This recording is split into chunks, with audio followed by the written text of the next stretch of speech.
All right. First of all, welcome. Thank you all for being here. I want to recognize Mrs. Benson and Dennis, Jimmy Graham, Drew. It's awesome that you're here. For those of you who don't know, Drew used to play for us. It's a great honor and a little bit redemptive for me to be able to introduce today's legend. You know, when you sign a player or you draft a player, we have these expectations. We have a vision. And when you draft a basketball player from the University of Miami, a role basketball player, who played 1 year of college football, 17 catches in 13 games. I don't even know if he started a game. You have expectations still. But, you know, when in the second year of his NFL career, he is the best tight end in all of football, well, that's just astounding. And when that happens, the GMs, the coaches, the quarterbacks all want to get a little piece of that credit. But if you really understand Jimmy and understand his story, his life, you would know that from the age of 10, he has exceeded expectations, he has overcome adversity, and had great achievement. And so for him to get to where he was in only the second year of his career is really a credit that solely belongs to Jimmy. And man, I am so grateful that he chose to finish his career with the New Orleans Saints. I'm grateful because he was arguably one of, if not the, no offense, most popular players at the time he was here. And for him to have the chance to reconnect to his fans, to our fans, to the organization was, really, really special. Look, I don't think my daughter ever forgave me for trading Jimmy, but she got a little softer when you came back. So, really, Jim, you were a Saint, you are a Saint, you'll always be a New Orleans Saint, and I'm really excited that you're here today as a legend of our game and really a legend of the Saints forever. Come on up. Thank you. Well, that was awesome. It's been a long journey for me, and first I want to just say thank you to Mickey, Ms. Benson, Drew, Dennis, everyone in this room who believed in me. It's like he said, I had 17 catches in 13 games, and I'll never remember my first huddle with Drew Brees. He was down on one knee, and there's the best O-line in football. Reggie Bush, Marcus Colston. And he says something that sounds like Spanish to me. And he says it so quickly. And I just look at him in his eyes with like a deer, because I have no idea these rules, no idea these words. And, he just tells me, just do a 10-yard out and get open. So I did, and he threw me the ball.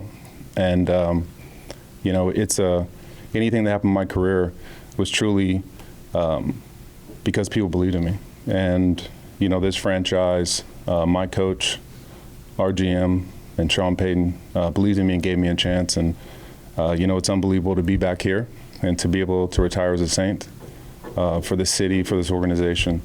I always wish that I was able to, bring a ring like Drew did, because when you win here, it's special, because this city economically and emotionally, they rise to a new level. And we had many special moments in here, many special moments in the end zone with him. And, it's moments I'll never forget. So, thank you for letting me be here and let me retire as a Saint.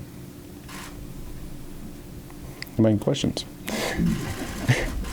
Open it up for questions, Ross. Jimmy, obviously with the you being the legend for this game in particular, the rivalry up against Atlanta, some of your favorite memories from that rivalry, if you could share them. Most of the memories I remember is just winning, So,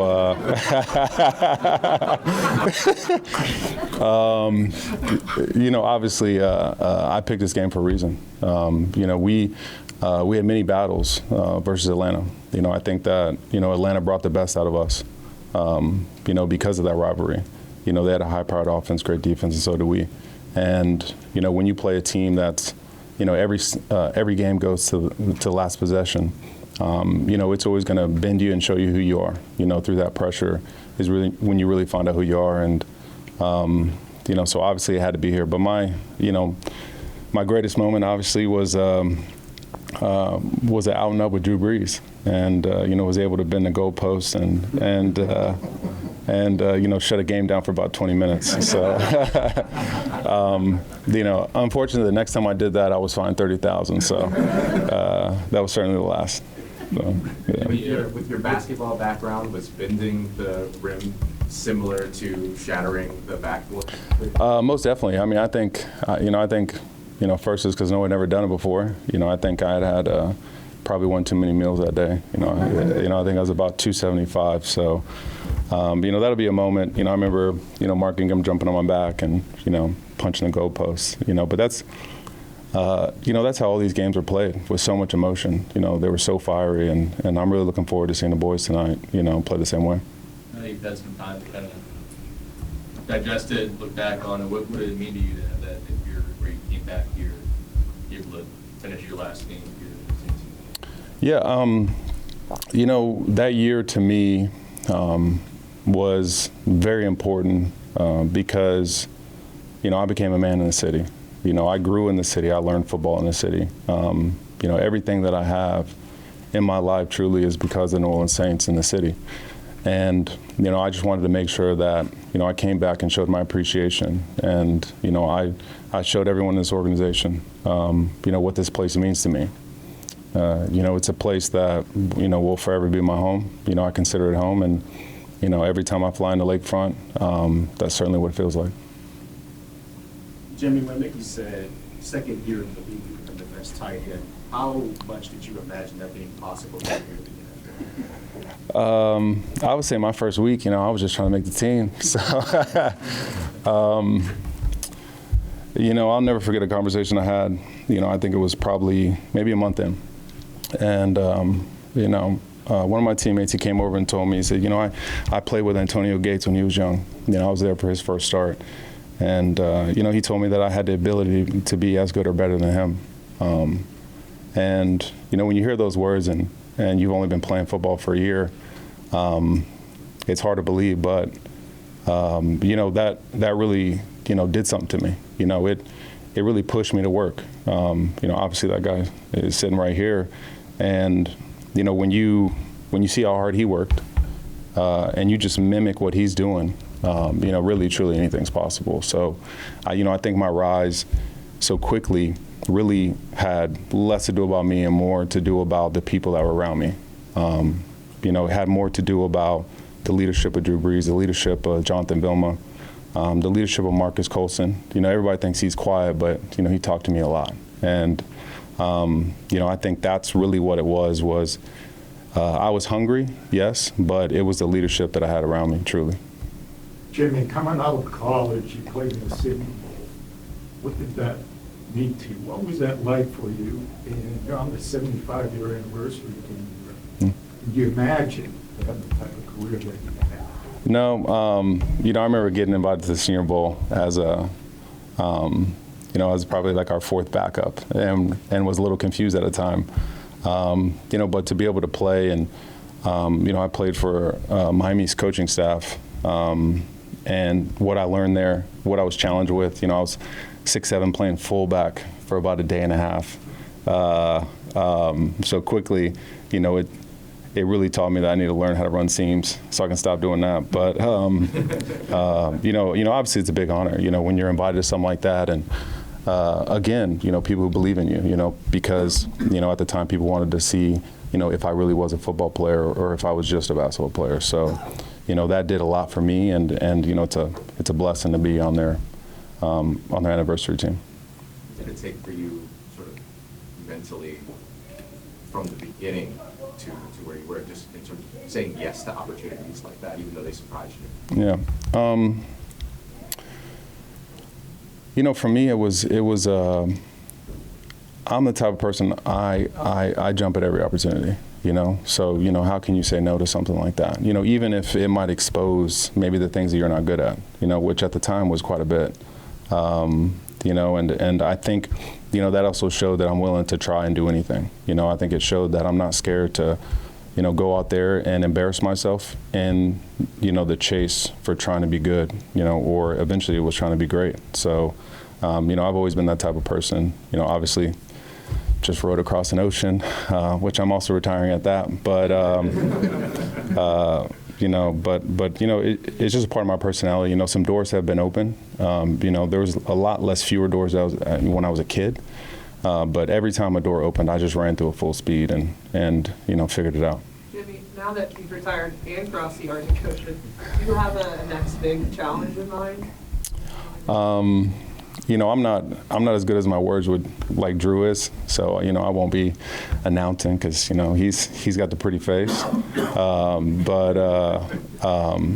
Probably air shows. I'll probably get into air shows and travel America, travel the world and flip planes. And, I think it's one of the biggest things is, for us retiring, it's really hard to replace that feeling, right? One, the brotherhood that we have in the locker room, but truly, until anybody has experienced scoring a touchdown in the dome, you have no understanding of the emotions that causes when 75,000 people are all screaming. When you get to the sideline and all your boys are, sometimes crying, which is wild. And so to replace that when you retire is so difficult. And, so for me, I think, I've got to get back to doing something in front of a crowd, to kind of appease that. And so, I'll probably be flipping planes or helicopters in the future for sure. I imagine it's something to have Drew here today, or just for you to get a chance to share the field with him for whatever it was, 5 seasons. Yeah. How important was that to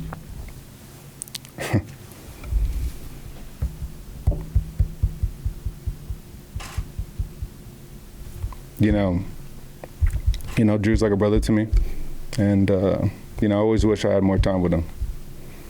Because of what could have happened. And so, you live through some of that sometimes, right? Because, you're on pace 5 years, 52 touchdowns. That's a lot. And so, that's where, him being here for me today, me being here for him last year, this will go until I'm in the grave. So, it's a brotherhood and it's a relationship that I'm truly blessed to have. And has brightened my life, not only through him, but through his family and his kids and watching them grow up. And, so it's always special because we're both very busy, but it's always good to, to be able to share and laugh and, talk about the young me and how I was running around like Bambi when I was young. So. Do you remember the moment when you sort of turned the corner and you went from, running like Bambi to... Yeah, well, I would say the biggest first moment I had was again versus Atlanta. I remember it was my rookie year. We're in Atlanta, and obviously we are the returning Super Bowl champion, and we know we need that game to go to the playoffs. Fourth quarter, I think we're on the 4 or 5 yard line and goal. I think it's third down. Sean calls a timeout, and everybody runs to the sideline because I'm already on the sideline because I'm a rookie. And Sean asked Drew, what do you want to do? And he said, I want to throw it to the big kid. And I was wondering who they were talking about. I was like, man, who's this big kid? So, everybody looks at me, and at the time, again, Reggie Bush, Marcus Colson, Robert Meacham, just absolute all-stars on offense. And, Drew calls my number at one of the biggest moments of the season. And, I run a little slant, and I think the ball caught me. I didn't catch it. And, we go to the playoffs. So, for that was like a first big test of, when everything is on the line. One, that our leader was looking for me, and then that I was able to show up. So, that was my big welcome to the NFL. And you either catch it and live in glory or drop it and there's a problem. So. Jimmy, I remember playing high school ball and seeing guys dropping off real close and, kind of trying to emulate you. Just when you take a step back and turn around, knowing the impact you have on so many people, just to you, what does that mean? It means so much. It's that's what this game's about, is truly inspiring people. Inspiring the next generation. And I know I had, when I came to the league, I was a basketball player who, was pretty fiery, and to have kind of like a marquee deal was amazing. There's so many kids that I've met, and so many high schools that I go to, and everybody's just trying to dunk on the goalpost. So it's it's truly magical, and obviously he can dunk it too. We've seen that a few times. So. Unfortunately, it's a $30,000 fine now, but hopefully one day we can change that. So yeah, it's truly special. You became a man in the city. Is there any memory that sticks out that was kind of a turning point for you personally? Yeah. I had so many in this city. There were so many firsts because I'm also learning the game. I don't think people realize how difficult that was at the time. I come in, I get drafted, and all of a sudden I'm looking at the playbook, and I go to the very back page, and I think it's in the 900s or something like that. Is this like an aircraft manual? I just didn't understand why this thing was so deep. Just intaking all that and trying to understand just the personnels and where the hash was. I never knew what hash plus 2 was. I didn't know where the hashes were. So I had many moments. It was like basically climbing up a ladder. But again, I couldn't have done any of that without the people that were around me. The leaders I had. Even when I would make a mistake. I remember it was my second year. And I'm running, I think, a double move or a seam or something. And, I've got guys kind of on me, and there's a safety deep. So I broke the route off. Unfortunately, Drew still just threw the ball. So it went to someone else, and, I'm just devastated. And so I go to the sideline, and, instead of bad words or any negativity, I tell Drew, I'm like, hey, listen, I got guys all over the place. And he says, listen, I don't care if the whole team's over there, I'm still throw you the ball. So always run. And, that's what led me my whole career. I would never give up because that was instilled in me because of him. And the way that it was instilled in me, there was no bad mouthing. There was no negativity. It was all positive on such a big moment too, so. We'll take some pictures, Mrs. Benson, if you want to come up and grab a photo, and then Thank you. Dennis and Drew next.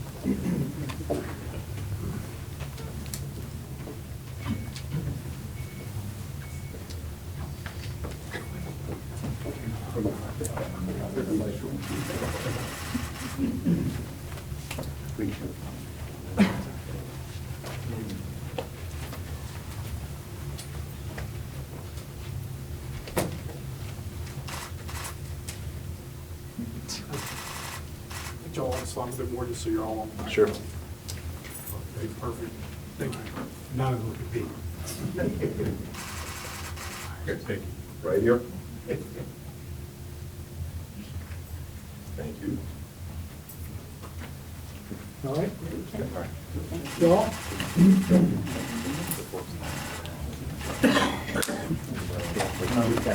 I'm just gonna raise my hand and ask, hey, tell them what TDB means. My TDB, but I don't want to. Hey, congrats, Jim. Thank you, thank you.